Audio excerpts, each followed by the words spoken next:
na ganon tayo manen iti katapusan iti September. Kaya tangal daw, ikadamamit iti gundawan ng kablaawak ni baby. Kaya po 5 taon na niya. Dati-rati, pagpuypuyat tayo laon niya nga, mga aywan, mangkikita datanakit, 5 taon na niya. Daanan iti kinder isonan. So, syempre, ay kahit kablaawan tayo mati, happy birthday my baby boy. Sapay kumantadan to ti ate mo. Charot.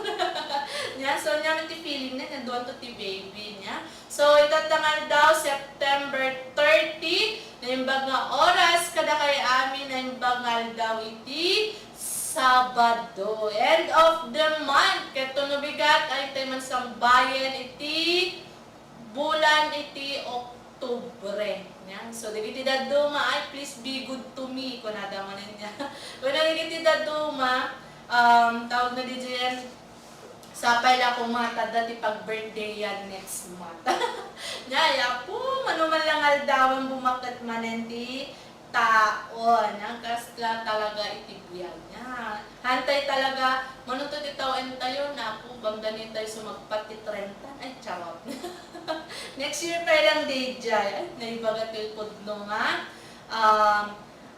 Tao-enen niya. So, hindi na palabas nga aldaw, daan iti mega job fair. Yan, itong malagbirok iti sa bali ang pagtarabakwan. Ay, charot. Okay? So, syempre, tatanga oras, ay kitag naglininay-ninay, di kiti daduma, di kalman, awan iti klase niya. So, siguro, daan iti mapasamak nga seminars namin iti kalman. That's why awan ti klase ti daduma nga pagadalan. Pero iti daduma dan latal tutuloy latay ti klase danya. So itata Sabado. Nga madanan iti rules tata iti under iti DepEd nya nga no weekend, if I'm not mistaken, no weekend ket awanen iti homework nga dagiti daduma. Dapat no gited ko iti assignment or homework ko natin dapat within the school days nya. For example, Monday to Friday only. Hanga dati-rati niya di panawen ko iti basa na from elementary,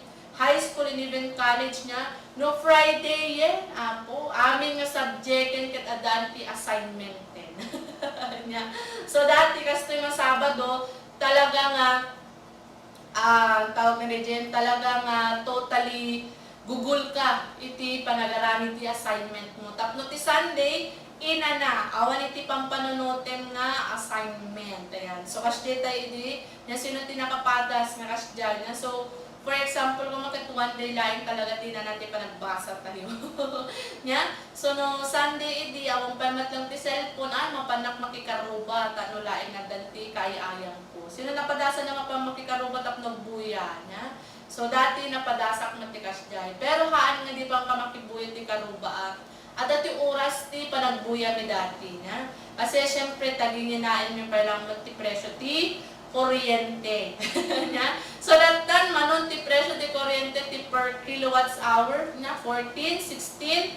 So nanginan dati ket 95 pesos, 7 pesos nangina pa idi niya. So di antik idi ket no kuma alas 12 or malpas ti alas 12 alauna kunanan kala depende di TV. Awanen ti buyan. Tuno bigat tumanen kasi mamano kami lang ang buya ti Rabii. Ayan. So, stricto talaga din yung antikidi. But now, ayan. So, may samot na nakagado ka pa nagbantay editi. Ubingin. Kasi ang ka-HDD no dyan na ken kay baby. Kaya. So, ada nakapadas kay ti anti nga medyo stricto niya. Makakaili di ti anti tayo nga stricto.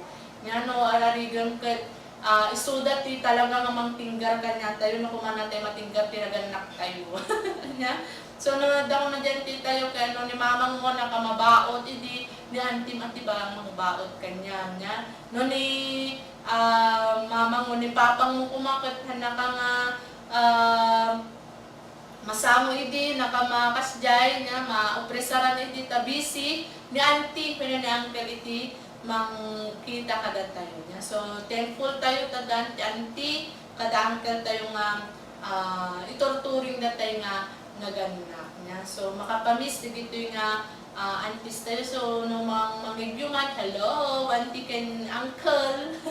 Nya nga nangay-ayawan kada tayo dubing tayo niya. So dan magdi no malaglagit to digit auntie ken uncle tayo no malaglagit to digit niya. Adan man di nickname niyan, matarigan tayo, dapat ipanaganda kada tayo.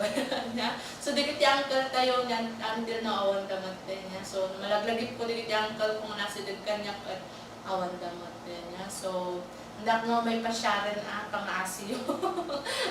So, idan dikit specific names tayo kanyada niya.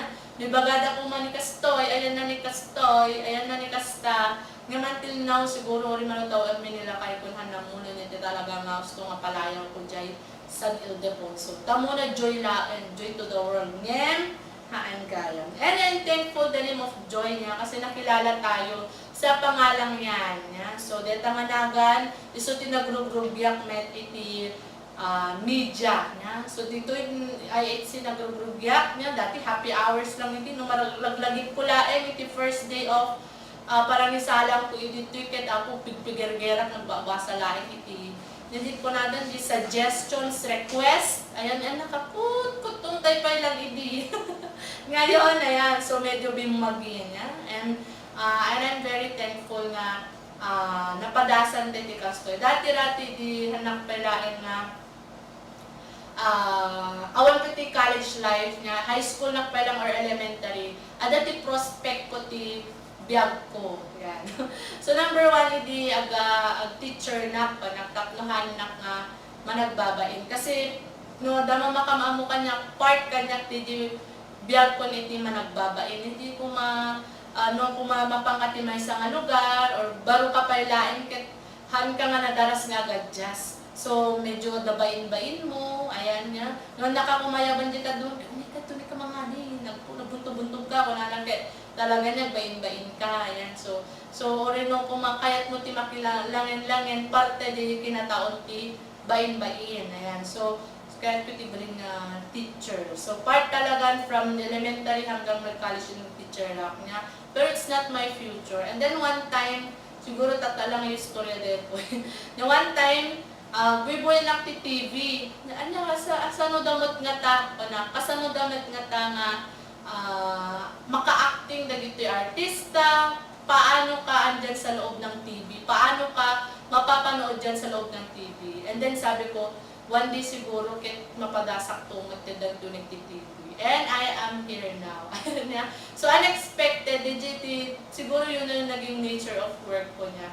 So timay sa nga ng build up iti self-esteem tayo niya, confidence nga ko na, timay sa nga nang build up kada tayo nga kailangan ang balin ka nga na isen, ang ka manadanap, niya tatangke kasla akong babay ito makipatpatang kada kayo. Hello po, shout out ka dito Buibuya. Iti programa Silnag ti Pagtaengan, kasmetan iti buo nga channel, Ilocos Heritage Channel 16.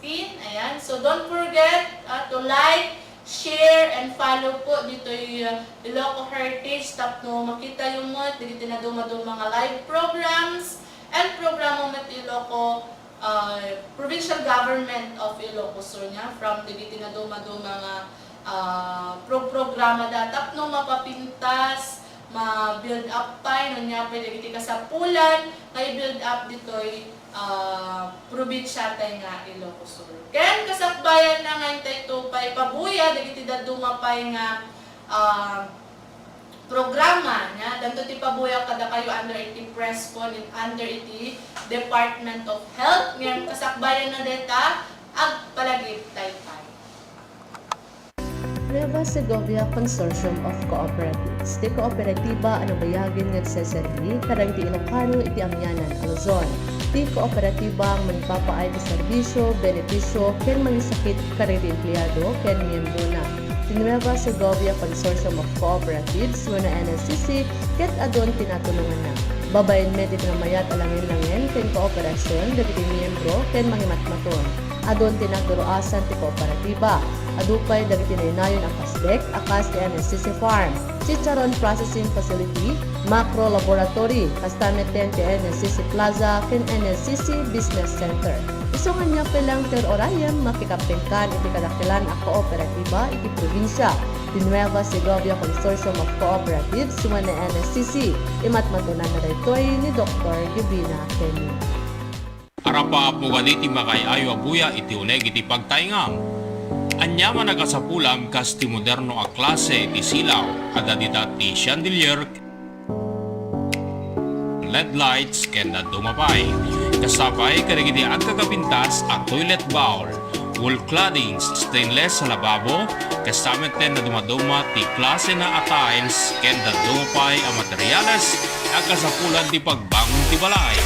Pasyaren ti AC Newborn Home and Builder Center. Nalawa ti showroom da, agkomportable kang agpili ti kayat mo a disenyo. Mabalin pa nga isuday ti magi-set up kadagiti katangin. Masarakan sa Rizal Street, Sunpor, Bantay, Ilocos Sur. Imatmatunan na Mr. and Mrs. Alain Chan. Saanen ngagtaktak mapankan sa AC Newborn Home and Builder Center. Problema yu kadi iti panangalat ti student driving permit, renewal iti lisensya ngagmaneho, ken panang-upgrade iti restriction code dagiti lisensyayo.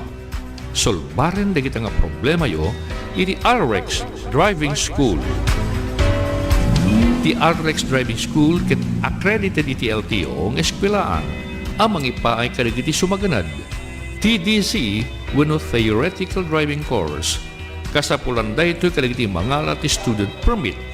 PDC wenno practical driving course paramat kadagiti mangalat iti non-prop wenno professional driver's license. Upgrading iti restriction code paramat kadagiti mangnayon iti mabalinda a manehuen ken ti special driving course paramat kadagiti kayat na tagsusurong agmaneho ti motorsiklo, tricycle, four wheels, manual or automatic ken da dumapay. Naanos ken nalaing dagiti driving instructors da nga accredited iti LTO. Dito'y 2nd District, masarakan ti RX Driving School iti National Highway, Barangay Tablak, Candon City, abay iti Sacred Heart Medical Laboratory. Dito'y mat 1st District, masarakan ti RX Driving School, abay mismo iti LTO.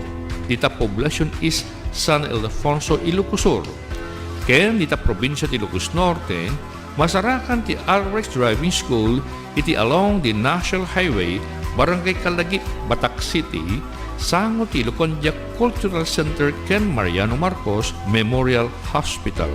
Asideg iti mismong LTO. No lisensya ti panagmaneho, ken nasaya ta pagsusuruan ngagmaneho, RX Driving School iti papanan. Para tadadong informasyon, tumawag uno ag-text kayo iti 0917-578-3132 and 0917-811-0581. Dito 1st District San Ildefonso 0917-306-3735. Itamot 2nd District Candon City 0917-120-1745. Ken dita Batak City 0917-329-0591. RX Driving School.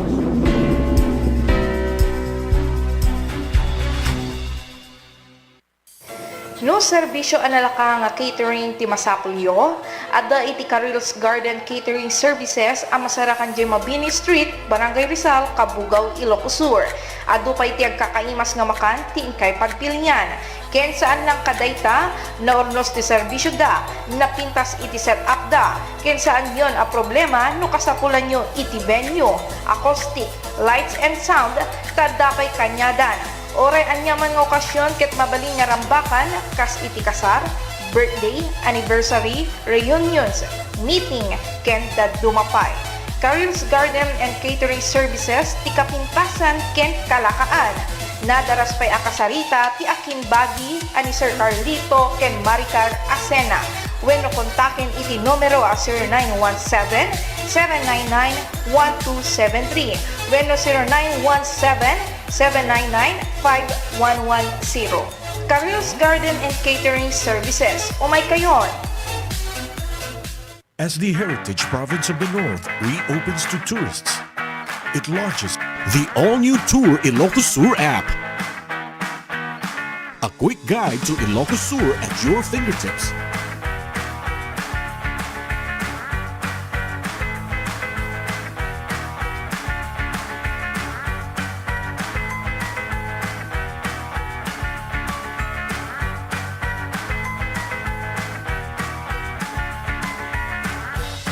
Find the best tourist spots.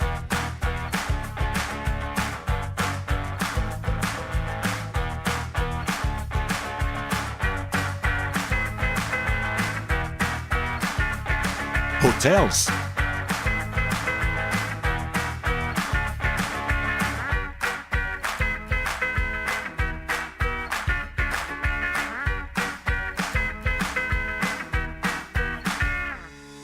Bars and restaurants.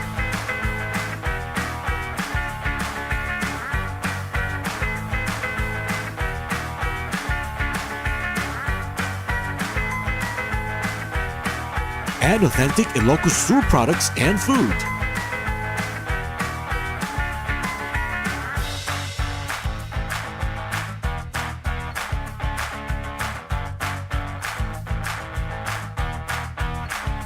Be updated on upcoming events, plus get notified on the important announcements and updates.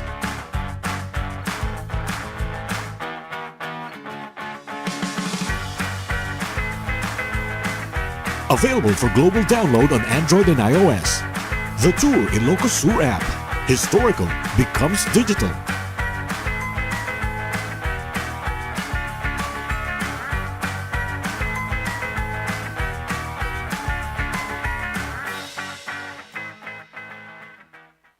And we're back! Gagayan kang kabsat kat syempre dahil yung araw niya kas timbaga kita tay intay nga rod buyain iti nagbalinan niya nga Pagtaengan presscon under iti Department of Health.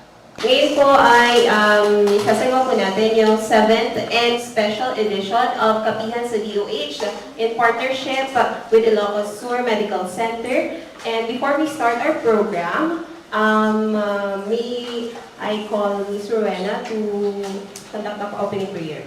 We would like to invite everyone to our special edition and 7th Kapihan sa DOH. We'll be focusing on our World Patient Safety Day with the theme of engaging patients for patient safety. And for now, we will introduce our panelists with Ms. Eloisa Jr.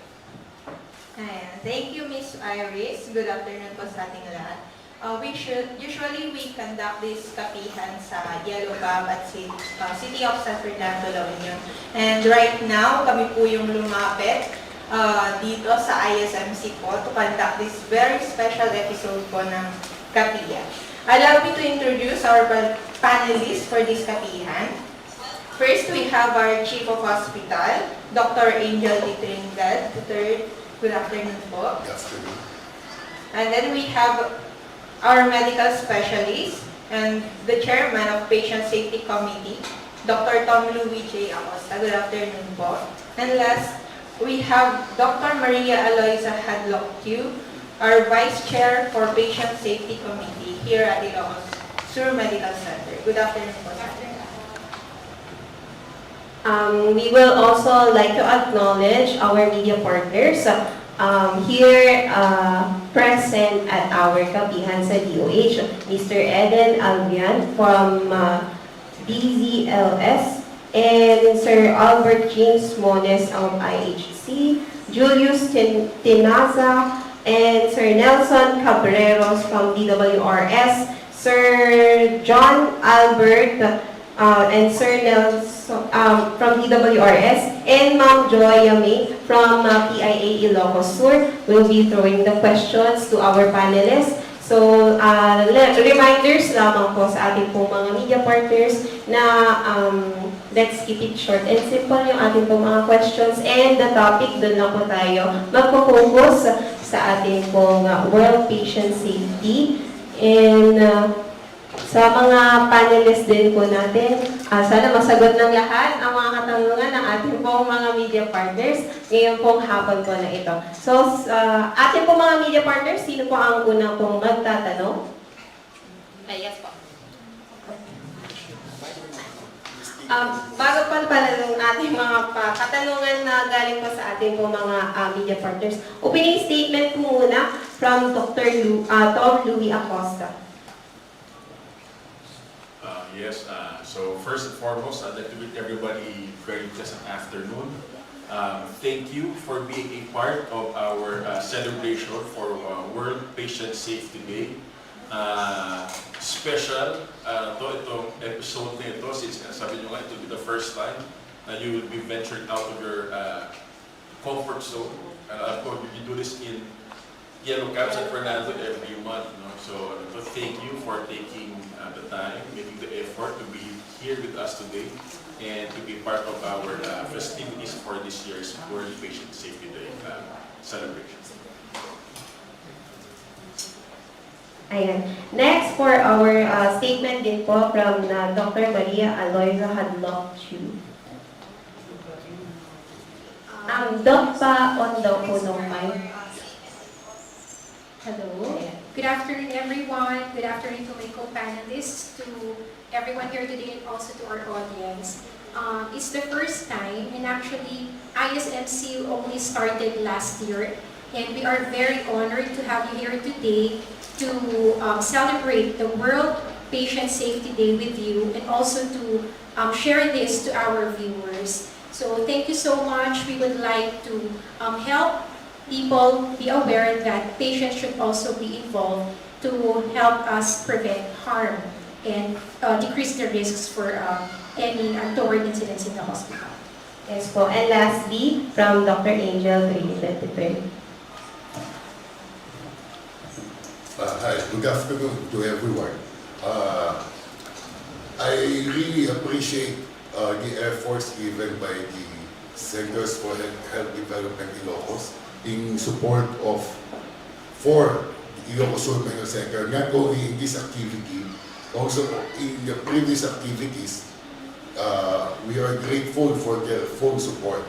The objective of today's activity is to inform and answer questions to the people on how can they be involved in their own safety while under our care. And I'm looking forward to a healthy conversation. We hope that we can answer the questions posed upon us. Thank you. Yes po. Thank you. And aside po pala sa mga participants, mga nandito, present din po yung iba din po nating mga tagapanood via Facebook Live. Nanonood din po sila sa atin para po malaman kung ano po itong World Patient Safety Day. So yung unang question po natin, galing po sa ating media partners, from Sir Ellen. Yes, ma'am. First and foremost, good afternoon to everybody, especially to our panelists. Eden Alviar po ng Team Pagtaengan Newspaper and DCNS Catholic Media Radio. Every year po na sinaselebrate natin itong World Patient Safety Day. So, as para sa inyo, marami pong hindi nakakaalam kung ano po itong celebration na ito. Can you please provide us a vivid background about this celebration, kung paano nagsimula, and ano po ang yung main purpose ng celebration na ito? Anyone po sa inyong tatlo po? Yes, sir. Thank you for the question, sir. Bali, ang World Patient Safety, actually, sa mga sineselebrate natin, no, medyo bata pa yung history niya. It's only started noong 2019, no? During May 2019, if I'm not mistaken, sir, during the World Health Assembly, the 72nd World Health Assembly ng WHO, nasimulan po ito, no? And if my math is right, ito pala po yung 5th celebration, no, worldwide na World Patient Safety Day. But this was initiated po, put into legislation during the assembly, since during that time, they found out during the study ng World Health Organization na medyo mataas pa yung porsyento, no, ng mga pasyente natin, hindi lang sa Pilipinas, kundi sa buong mundo, na nakakaranas ng harm during na nabibigyan sila ng kukulang serbisyong medikal, no. During po din no study nila, na nakita nila na isa sa kada 10 pasyente na binibigyan ng serbisyong medikal ay nakakaranas ng unnecessary harm during their treatment. At worldwide, around 3 million people actually even die because of this unnecessary and untoward events during their treatment.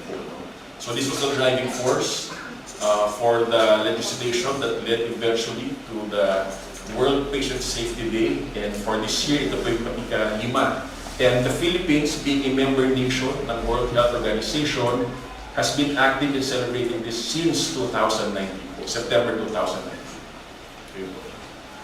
Dito po sa Pilipinas, sir, and of course, in your experience as a medical practitioner, ano yung napansin nyo on the record na pinakamaraming yung harm to the safety, so threat sa safety ng mga patient po na nangyayari dito sa bansa natin? Well, I can't speak for numbers, sir. I don't have the numbers po. No? I also tried to look for data, but unfortunately, I fell short of having the numbers po. No? Wala pong na-provide the numbers for our locality po. No? Pero in clinical practice po, yung mga nakikita po natin na very common, no? Ito po yung especially sa, hindi lang sa ospital, pero sa OPD setting, Yes. is yung hindi po paggamit ng tama ng mga medikasyon natin. As a matter of fact, pati po kanina, no, if you were if you were able to see our activities earlier today, one of the lectures that we provided sa ating mga stakeholders, that being our healthcare workers and ating mga pasyente and even the relatives po, no, was the proper use of antibiotics. Nakita po kasi namin in clinical practice na of all the medications po, antibiotics yung isa po sa mga hindi po nagagamit ng tama na medication. No? So we had one of our medical specialists here a while ago, Dr. Elizabeth Angela Pipo, an infectious disease specialist na nag-provide po ng lecture on the basic do's and don'ts, mga adverse effects, paano ba i-administer, kailan ba natin kailangan gamitin, at kailan natin hindi dapat gamitin yung mga antibiotics. No? And part of the mga kasama po kanina sa lecture was hindi lang yung mga members ng Patient Safety Committee natin, pero also our employees hospital. No? They were well represented from the administration, to the pharmacy people, to the laboratory people, tas even po yung mga kasama nating pasyente from the outpatient department po kanina. So isa po yun sa mga nakita namin na that's why we try to address it during our activities during this year's World Patient Safety Day celebrations. Yung pong practice ng maraming pasyenteng Pilipino na tsaka lang sila usually magpapakonsulta sa doktor kung medyo hindi na nila kaya yung mag-self-medication. Is that considered a threat to the safety of the patients, Doctor? Most definitely, sir, yes. In my practice, whenever I see patients, sir, I always tell the patients, no, whenever I start medication, I always weigh the risk and the benefit ratio. No? Lahat naman po ng gamot, pag hindi nagamit ng tama, may adverse effect po yan. No? Pero the justification to start the medication is to make sure na yung benepisyo ng gamot outweighs po yung risk na kakibak ng kahit anong gamot. No? So if a patient takes a medication beyond po ng prescription ng doktor, o kaya kung wala man ang prescription ng doktor, then definitely po, sir, isa po yun na nakikita natin na pwedeng makapagbigay na harm sa ating mga pasyente. Okay, thank you very much, sir. I will reserve my question later. Yes po. And another question from our media partners po. To Dr. Hagdok, what are the means to mitigate or lessen these harms? Thank you for the question, sir. I think before I answer that question, I will be talking about the harms as well. And before I also start, let me remind everyone that we doctors are committed to promote health and human dignity, and we do that at all times, considering medical ethics, of course. So I think let's talk about the harms first. Number one, I think, is miscommunication between the doctor and the patient. That's actually number one. And studies show that in the first 14th second of the interaction between the doctor and the patient, the doctor may interrupt the patient because maybe the patient hindi siya ganun kagaling magbigay ng history or masyadong mabagal. And the doctor, on the other hand, I am not talking about syempre doctors sa ISMC, pero in general, maaaring yung doctor ay maaaring masyadong pagod or konti lang yung time niya to assess that patient. Importante kasi dito that we get a very good history para mabigay natin yung tamang diagnosis para din matreat natin ng maayos yung pasyente. So kung hindi maayos yung history taking, maaaring hindi namin ma-request yung mga diagnostic test na karapat-dapat or maaaring ding misdiagnosis yung mangyari sa pasyente. So to address that, the heads of the hospital, of course, should make sure na the doctors and also the nurses are in good condition. Hindi sila pwedeng magtrabaho ng 16 hours, 24 hours. So, yung shifting should also be checked regularly. And also the mental health of our doctors and also our nurses. And we commend Dr. Trinidad because our nurses here are working 8 hours. Okay, number two, I think, is the risk of infection.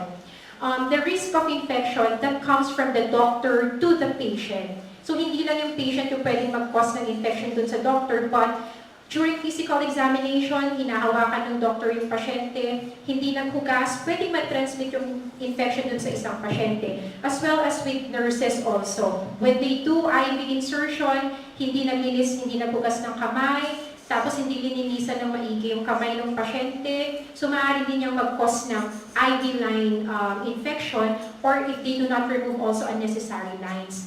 Number three, I think ito medyo na-miss out, pero yung illegible writing of the doctor also. So we know for a fact that doctors are frequently busy, or sometimes they scribble their orders, and sometimes our pharmacists, our nurses, they assume that they completely know the order, even if they are just giving their best guess. So to address this, of course, we have to make sure that our nurses and our pharmacists, if they are not completely sure, they need to call the doctors for the proper medication and the dose as well. Sa hospital naman, I think importante yung structure ng hospitals. There are harms that we hear, example of which may nahulog na pasyente kasi hindi alam na meron palang hagdan dito. So importante din that the structure of the hospital is also dependent on plans that are really thought well. Also, infection in the hospital. Halimbawa, nasa ward yung pasyente, na puro pneumonia yung kasama, tapos yung patient naman non-infectious. So we have to make sure that there are isolated rooms, and ISMC has isolated rooms for that. Also, meron tayong mga private rooms para hindi na merong sariling CR para hindi kailangan makipag-share ng pasyente dun sa ibang pasyente na pwedeng maging infectious also. And also, the ventilation in the hospital should also be well thought of.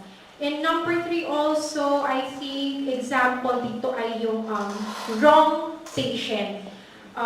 We cannot hide that for a fact na merong pasyente nakakuha ng CT scan na may cancer siya, tapos wala naman pala siyang cancer kasi mali yung result na nabigay sa kanya. So in this case, we have to be sure that the results should be checked very carefully. So hindi lang iisa, kundi dalawa. Halimbawa, sa laboratory or sa imaging units natin, they have to be sure that talagang na-check maigi yung ating nabibigay na results. And in addition to the harms also, we go to the major harms, number one, medications and also interventions like blood transfusion.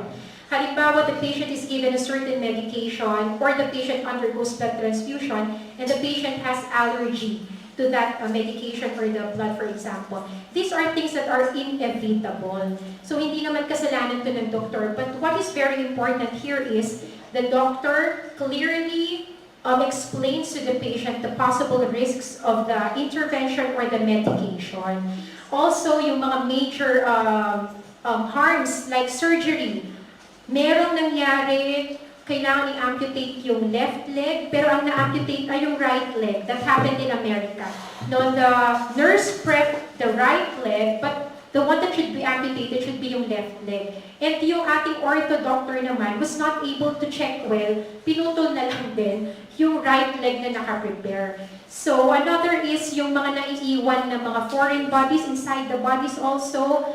And also interventions like endoscopy procedures, which I do, bleeding after polypectomy, or perforation from procedures like biopsy or radiofrequency ablation. Itong mga ito, of course, there are risks talaga. But what is most important here is you make the patient understand of the possible risks. Because of course, the doctor will give her best, his or her best, to avoid these risks.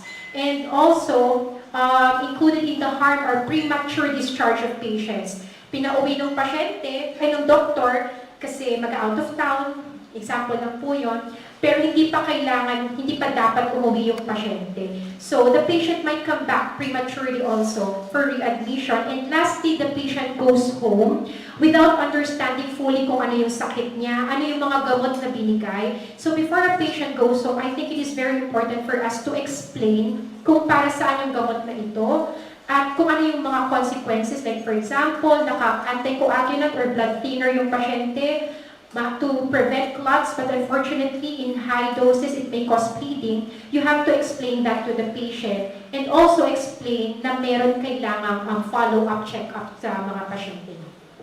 Okay. Thank you po. Yun po, maganda po reminder, hindi lang po sa ating mga patients, but also to our healthcare workers. Any follow-ups or another question? Please state your name and your agency.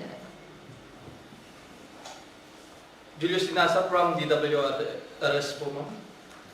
Ano ang nakalinyang activities ng ISMC na pagdiriwang ng World Patient Safety Day? I'll take that question na lang since kami nasa committee. No? So actually, World Patient Safety Day is celebrated every September 17, so that was yesterday. Unfortunately, that was on a Sunday. And since we wanted to engage our stakeholders, mukhang napag-isipan namin na it would be better served that way if we do it now, Monday, no? Since andito yung mga healthcare workers natin in full force, our patients, their relatives. Pero kahapon po, we already started, no?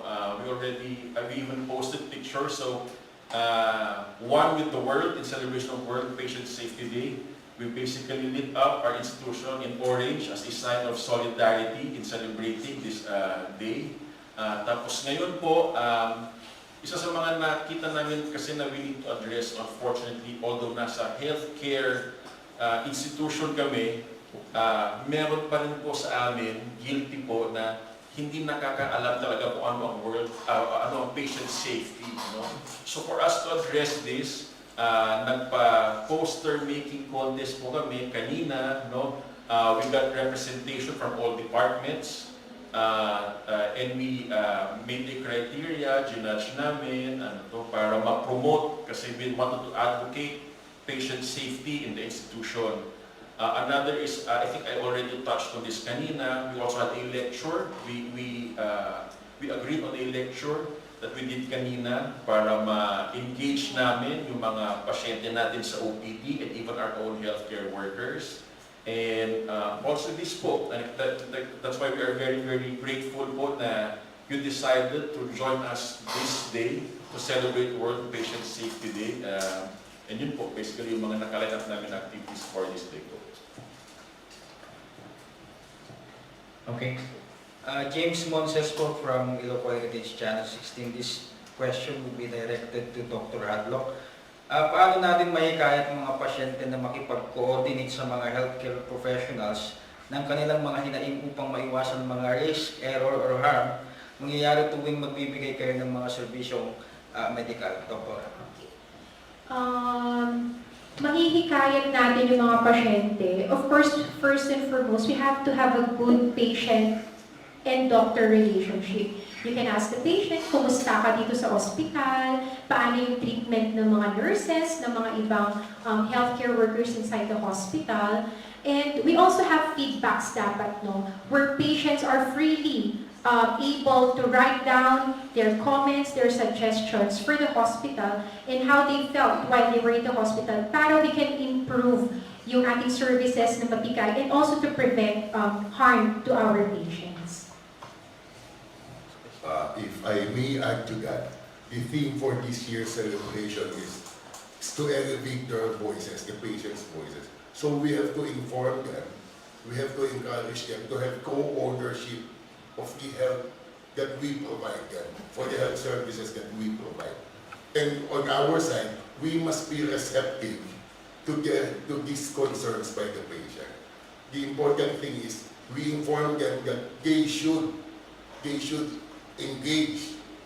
And to do that, of course, we have to be patient na i-inform sila little by little so that magkaroon na sila yung co-ownership sa responsibility. Okay, thank you. May karagdagan kang follow-up question? Siguro to add in no, dun sa question mo, sir, no, isang nakikita namin no, na way para ma-engage namin sila no, is to go to the grassroots. No. Ilocos Sur Medical Center, although we are very, very young, less than a year old, no?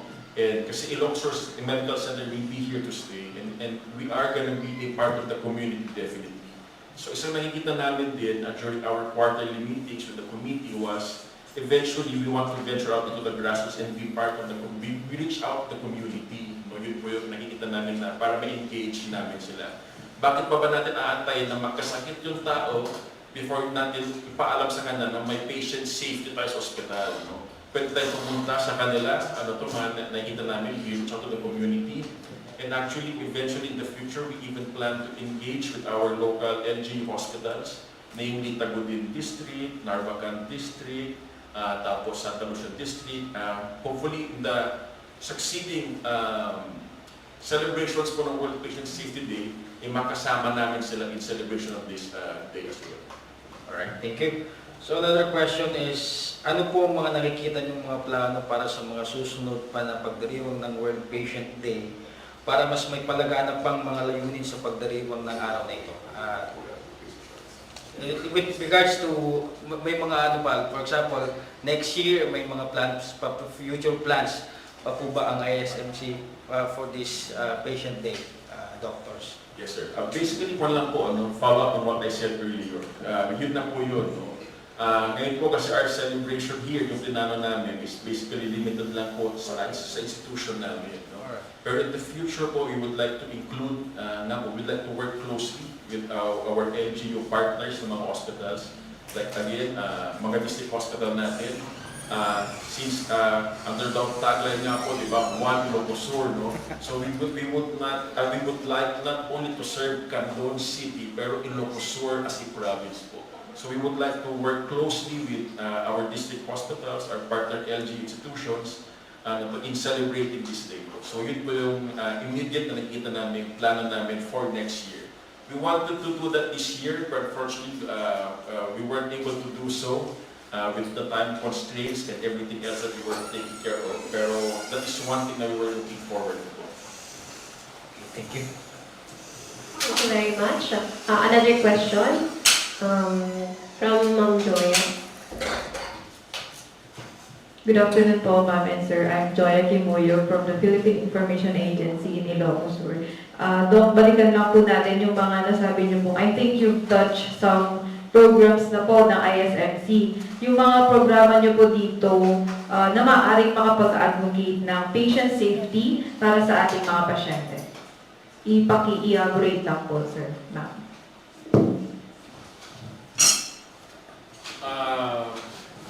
Programa na, basically first we start with the committee. No?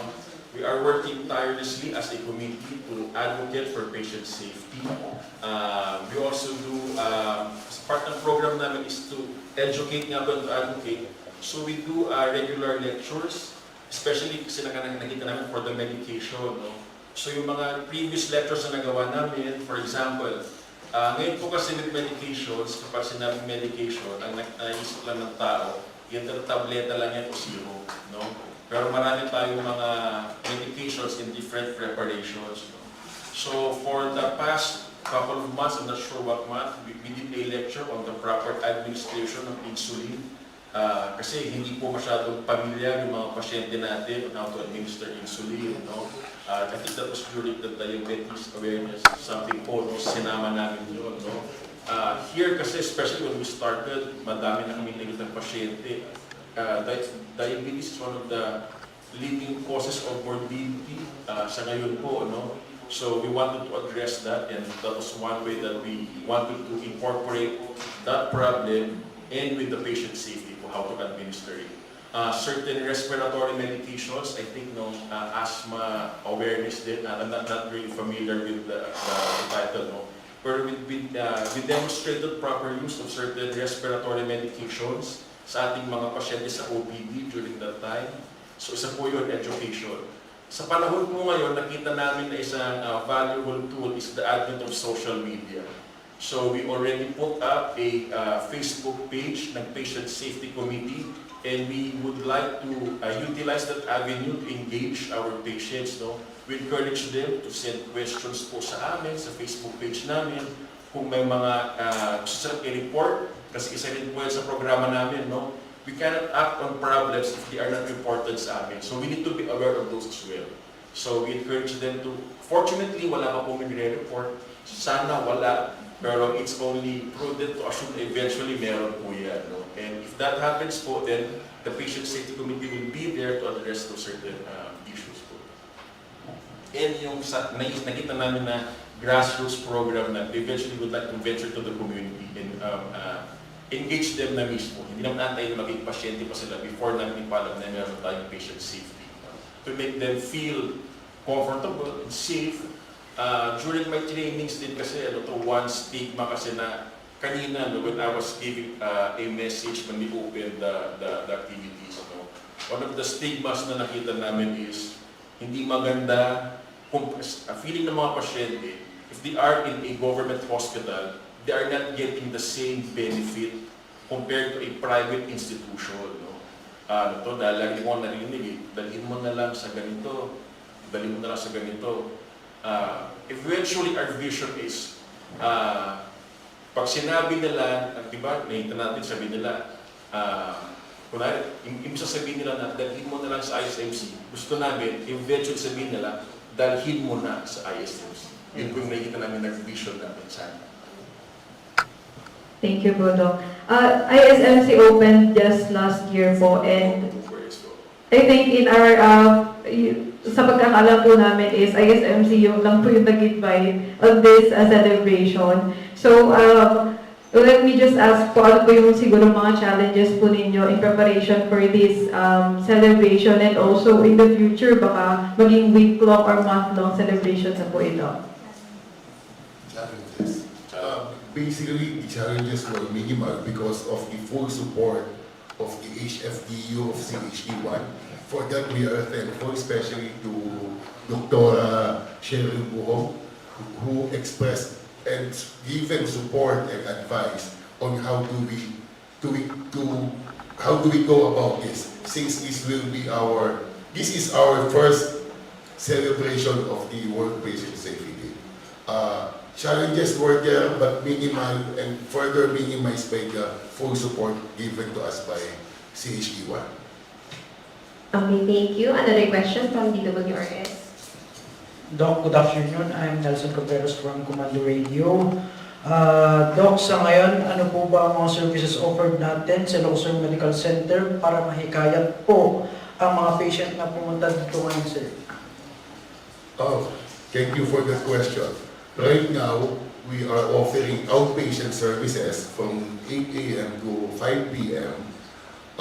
Outpatient services for all the specialties And unlike our doctors who see patients dito sa outpatient department are all board certified specialists in their field. For internal medicine, we have pulmonologists, cardiologists, infectious disease specialists, gastroenterologists, rheumatologists, occupational health medicine, and infectious disease specialists, neurologists, nephrologists. They are all board certified. Endocrinologists also, those are doctor who treats diabetes and thyroid disorders. For surgery, we have outpatient surgical procedures. Also, in the emergency room, we also provide minor surgical interventions for mga mild trauma cases.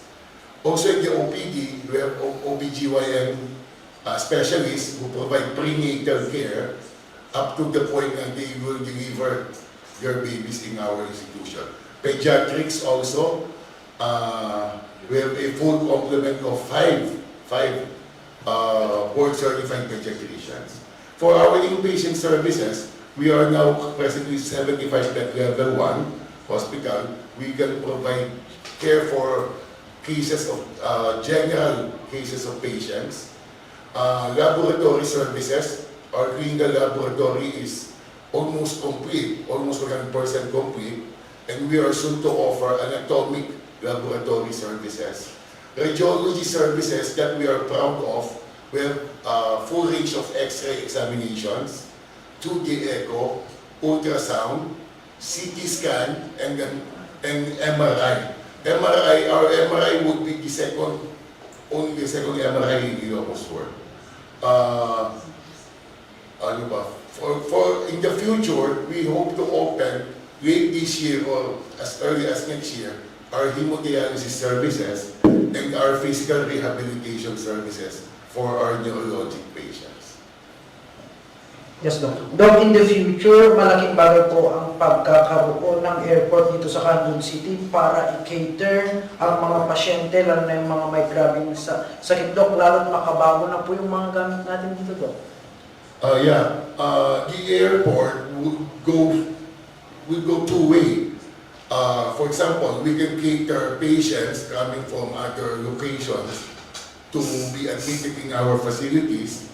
Also, if we feel that the patient needs to be transported to higher medical centers in Metro Manila, for example, that would be also our avenue.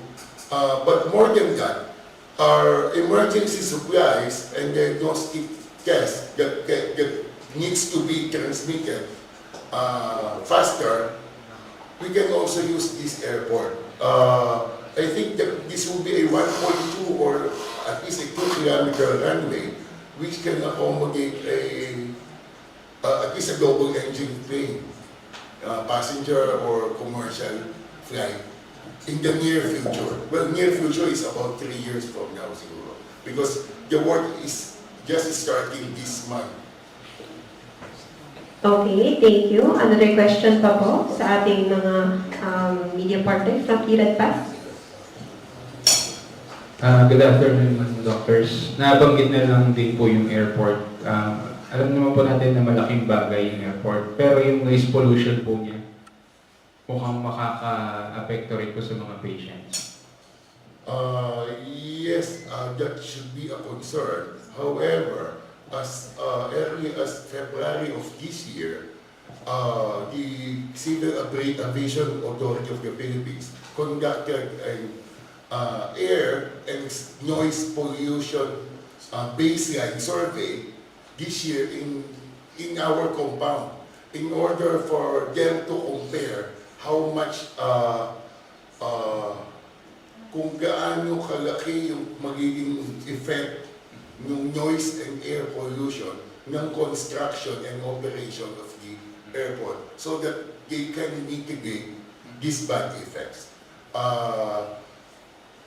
Anyway, sa umpisa naman, we will expect only 1 or 2 flights per day coming from the north. Yun kasi yung airflow coming from the north. And we expect minimal, if ever, na disturbance sa magiging pasyente natin.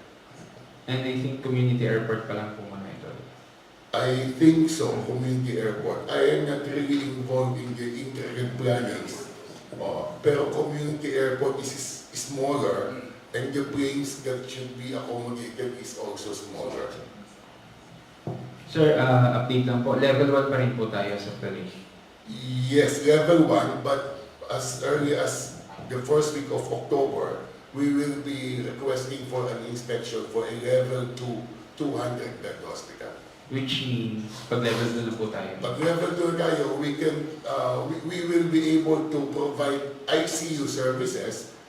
Right now, we have prepared 6-bed ICU with the corresponding equipments, including ventilators, monitors, and a 6-bed neonatal intensive care unit, plus a high-risk pregnancy unit to be manned by our specialists. Kasama yung sa level 2. Plus an add-on service of hemodialysis. Okay, thank you. Last 2 questions na lang po tayo dahil limited lang po yung ating time. So, sa mga media partners natin. Sir, yung mga follow-ups niyo po kanina. Last 2 questions na lang po. One question lang po. Sir, alam po natin na itong Ilocos Medical Center is under the Department of Health. So, nagkikater din ho ba kayo sa doc ng mga patient outside Ilocos like Abra, Mountain Province and others and the rest? Yes, of course. We were able to serve patients from Abra, especially those patients who need diagnostic services of our CT scan, MRI, and from as far as south from Pagtaengan, we are receiving referrals from Pagtaengan, especially those patients who cannot afford private services. We were fortunate to be provided with sufficient funds from the Medical Assistance for Indigent Patients Program, to which namin charge ng expenses ng mga indigent patient. So, right now, we are able to provide these MRI CT scan services for free sa mga patients who are financially incapable. From as far as First District of Ilocos Sur, Abra, La Union, and Pagtaengan. Anong requirement, sir, dun sa mga financially incapable na some of them come in with a barangay certificate of indigency. For those people who do not have that, we have a medical social service worker who can evaluate and assess their financial capability, and we are allowed to certify them as financially incapable so that they get avail of the services ng as simple as that. We don't require so many requirements. Okay, thank you very much, sir. Okay, thank you very much. Siguro naman na natanong na lahat ng ating mga media partners yung mga gusto po nilang itanong sa ating pong mga panelists. And before closing this program, I would like to call on Dr. Angel Trinidad for his closing remarks. Again, I would like to express my gratitude to CHD1, Ilocos Sur, the HFDU, headed by Dr. Sharon Buho. I also would like to thank our World Patient Safety Committee Chair, Dr. Tom Louis Acosta, and the Vice Chair, Dr. Adlo, for tirelessly working in my behalf so that this event was a successful one. For our media partners, our followers, social media, thank you very much. Thank you very much din po. And for our panelists po, dahil po pinagbigyan niyo po ang DOH CHD1, naikandak po ang kapihan sa DOH dito po sa Ilocos Sur Medical Center. Meron po kaming Certificate of Appreciation. Babasahin ko po is hereby awarded to Dr. Maria Aloyza Hadlocchu, ang Vice Chairman of Patient Safety Committee of Ilocos Sur Medical Center, for her invaluable support and for sharing her expertise as guest speaker during the conduct of Kapihan sa DOH, held at Ilocos Sur Medical Center, Barangay Paryo, Primero, City of Candon, Ilocos Sur on September 18, 2023. Signed by our Director of DOH Center for Health Development 1, Paula Paz Sidionco. represented na lang po by Sir Raymar Carreras, our HEPU officer at CHT1.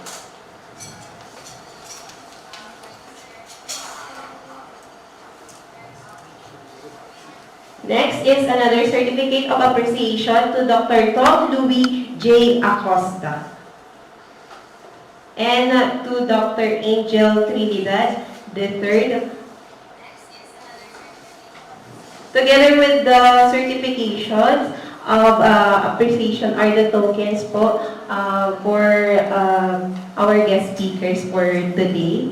And hopefully, sa mga susunod pa po mga kapihan sa DOH, ma-invite po ulit natin ang ISNC. Makapunta po ulit tayo dito para sa mga susunod pa na mga pwede pang pag-usapan tungkol po sa atin po kalusugan para ang lahat ay maging healthy dito po mga ka-healthy Pilipinas. Thank you po!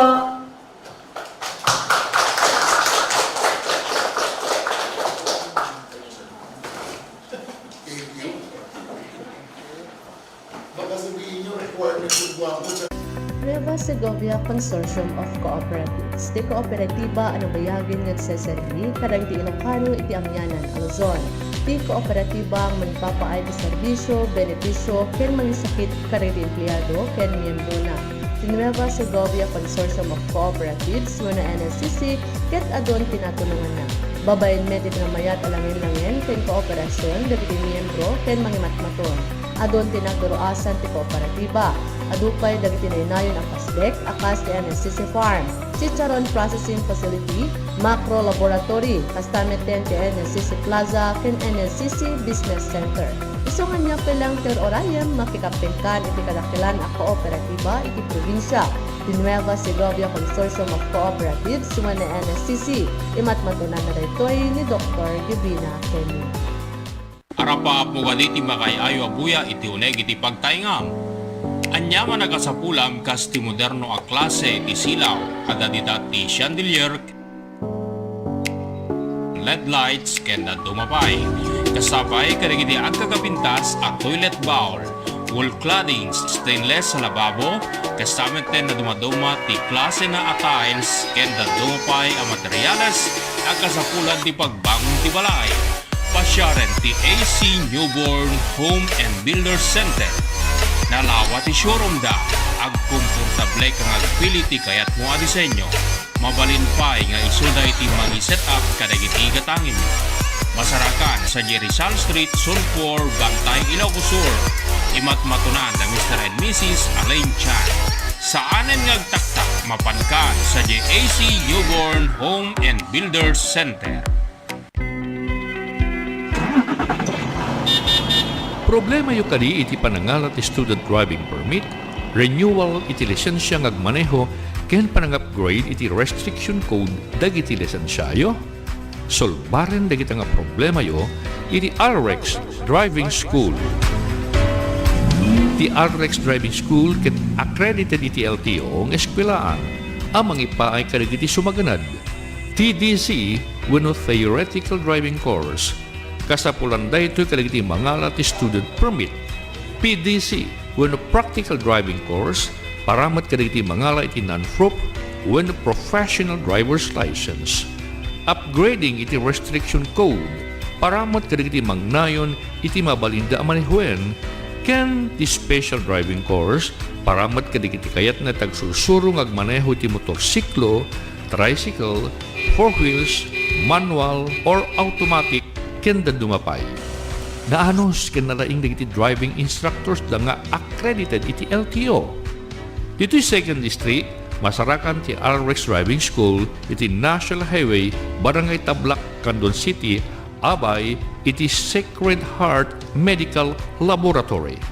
Dito'y mat 1st District, masarakan ti RX Driving School, abay mismo iti LTO. Dita poblasyon is San Ildefonso, Ilocos Sur.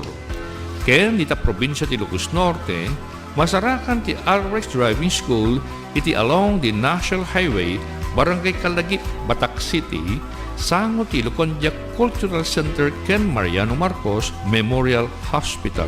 Asideg iti mismong LTO.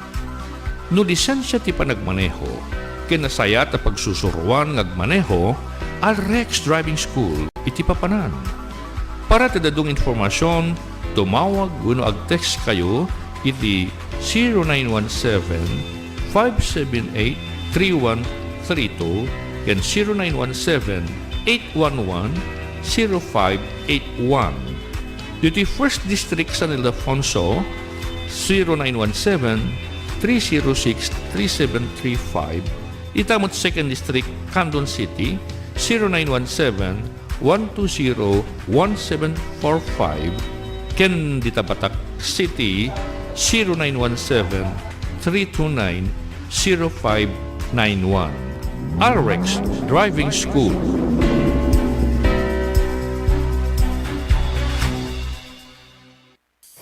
No serbisyo analaka nga catering ti Masapulyo, adda iti Caril's Garden Catering Services ang masarakan di Mabini Street, Barangay Rizal, Kabugaw, Ilocos Sur. Adu pa iti agkakaimas nga makan ti inkay pagpilian. Ken saan lang kadayta na ornos ti serbisyo da, napintas iti set up da. Ken saan yon a problema no kasapulan nyo iti venue, acoustic, lights and sound, tada kay kanyadan. Oray anyaman nga okasyon ket mabaling nga rambakan kas iti kasar, birthday, anniversary, reunions, meeting, ken dumapay. Caril's Garden and Catering Services ti kapintasan ken kalakaan. Nadaras pay akasarita ti akin bagi ani Sir Carlito ken Maricar Asena. Wenno kontaken iti numero a 0917-799-1273. Wenno 0917-799-5110. Caril's Garden and Catering Services. Umay kayon! As the heritage province of the North reopens to tourists, it launches the all-new Tour Ilocos Sur app. A quick guide to Ilocos Sur at your fingertips.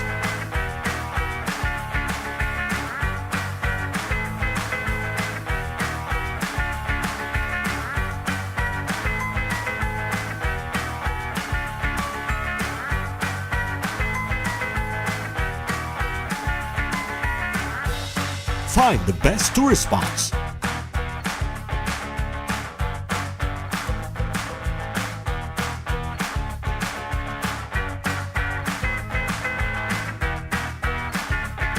Hotels.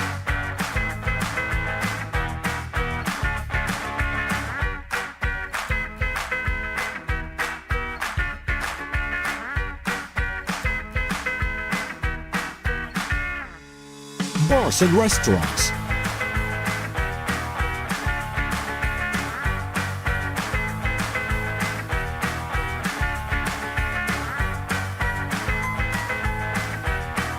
And authentic Ilocos Sur products and food.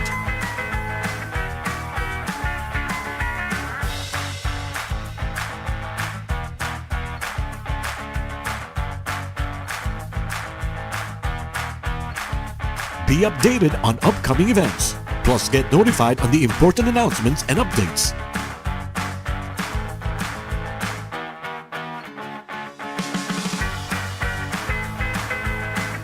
Available for global download on Android and iOS.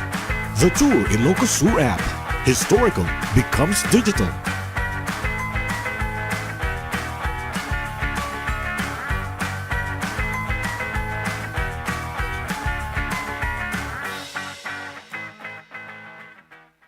Thanks to our media friends and from our partner from the Philippine Information Agency, Ma'am Ayla, and to my colleagues from Isay Ilocos na imbang na bigyan tayo amin gagayam din kakapsa.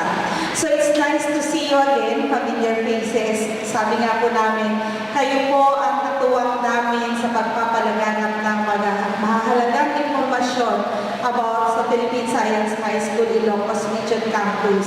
And for my 8-year stay as campus director, you've been very helpful. Tinutulungan niyo po kami, especially this time that we have the national competitive exam again.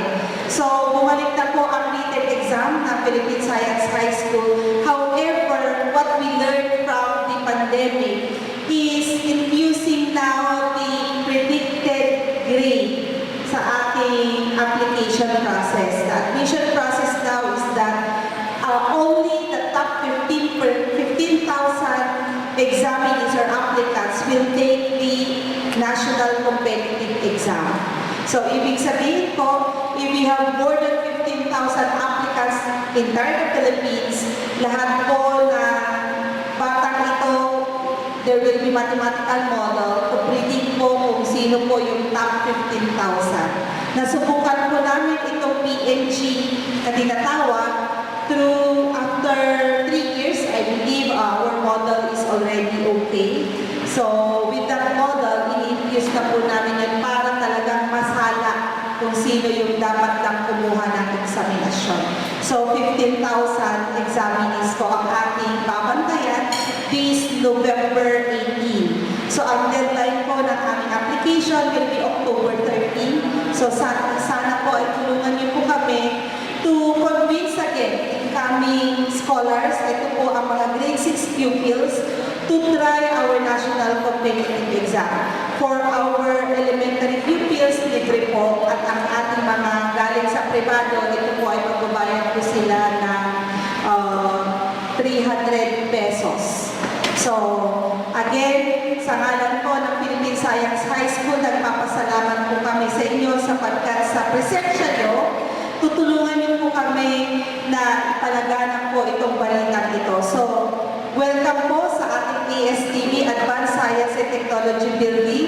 So, after po na conference na ito, ipapakita na po namin sa inyo yung pinagmamalaki po namin planetarium sa mga hindi pa po nakapanood sa ating planetarium. So, ito po yung building na kung saan naka-house ang ating sophisticated laboratories.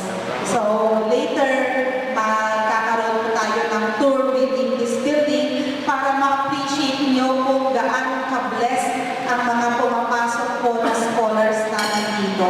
So, I hope from this tour, makumbinsi namin kayo at lalo nyo pong kaitingin ang kampanya at tulungan kami na mapadami po ang applicants natin dito sa Ilocos Sur.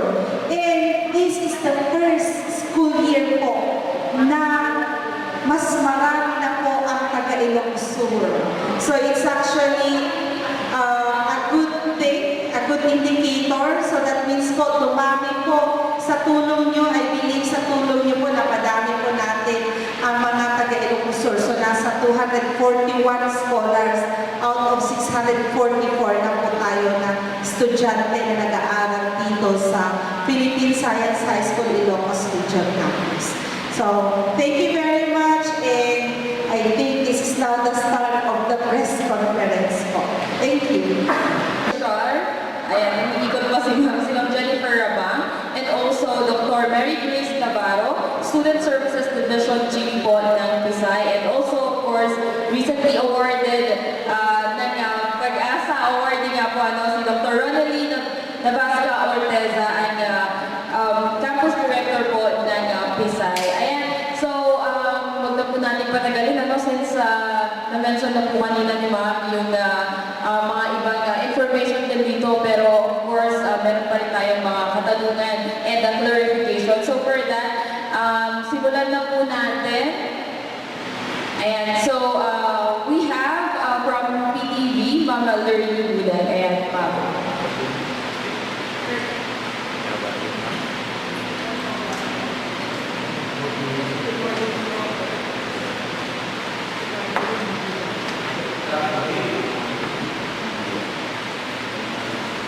Very Bulan, Provincial Information Officer po.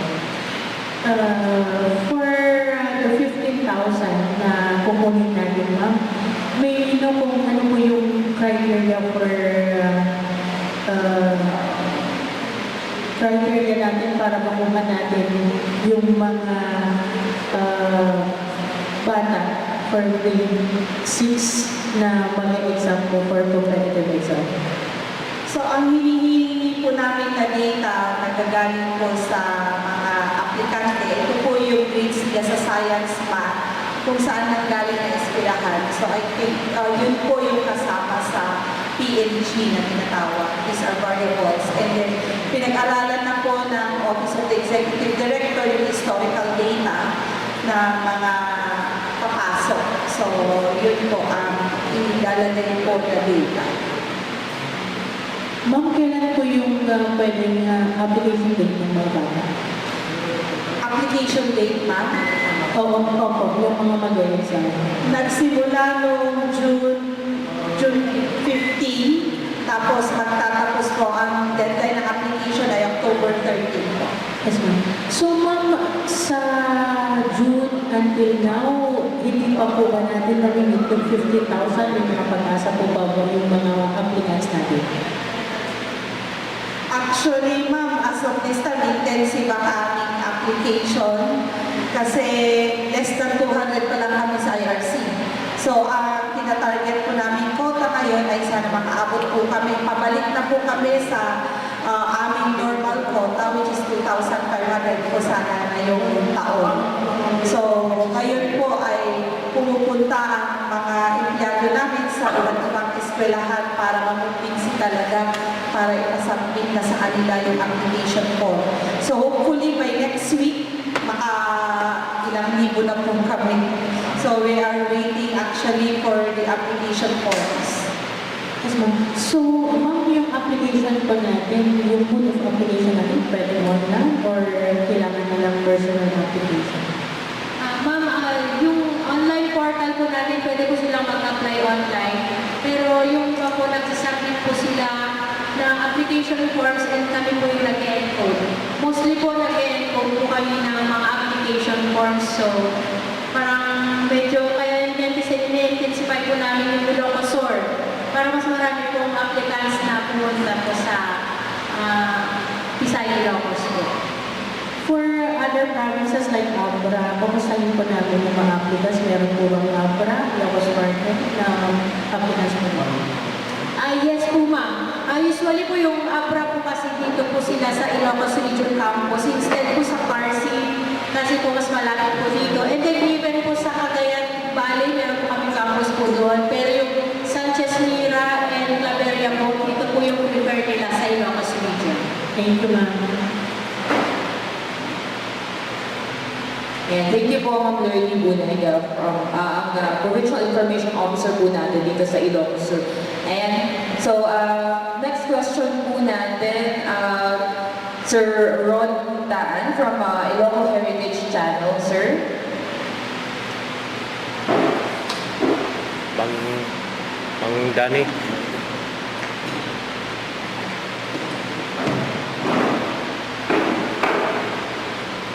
Good morning, Madam Director and the rest of the school officials here. May we know the graduates of this institution way back at school year 22-23, Madam?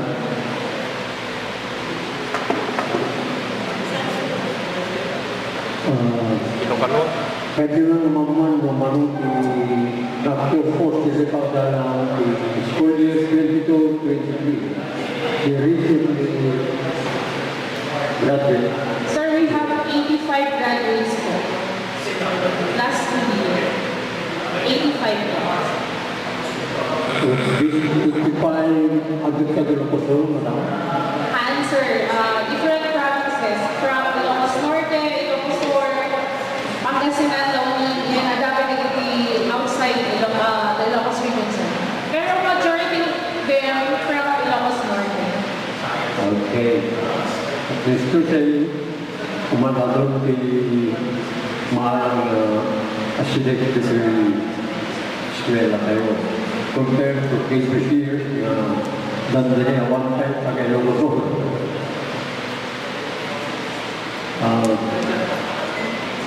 Kanya pa di pag-parliament di education high school, Ilocos Region Campus, ng development natin eskwela tayo madaming director.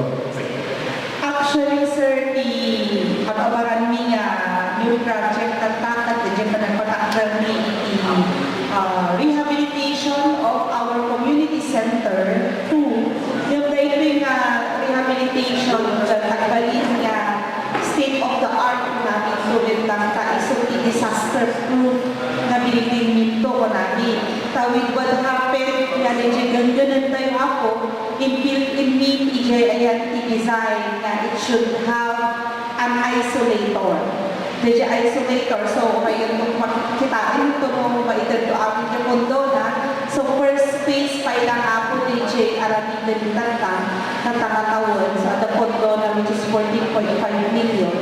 So, di ka naman actually kalkalpas nila ka nag-meeting J contractor consultancy. Ipakita na kanya medyo plano na nakasla building in Japan na dahil isolator na hanggang ganun at kuti di building yung haan na maghanga at karoon ni damages. Adalang to the maintenance na. So we hope to have that para makumbinsi dito with the other government agencies siguro to Ilocos Sur to avail for such design building. So since na kami taga Department of Science and Technology, kaya kinuha nga din isusuro iti Department of Science and Technology kaya apply nyo lang the way we're doing things here in Philippine Science High School. Okay, madam, now that's all for this time. Thank you. Thank you, sir. Ayun. Thank you po, Sir Daan, from Ilocos Heritage. We have another question po from Ilocos Herald. Sir.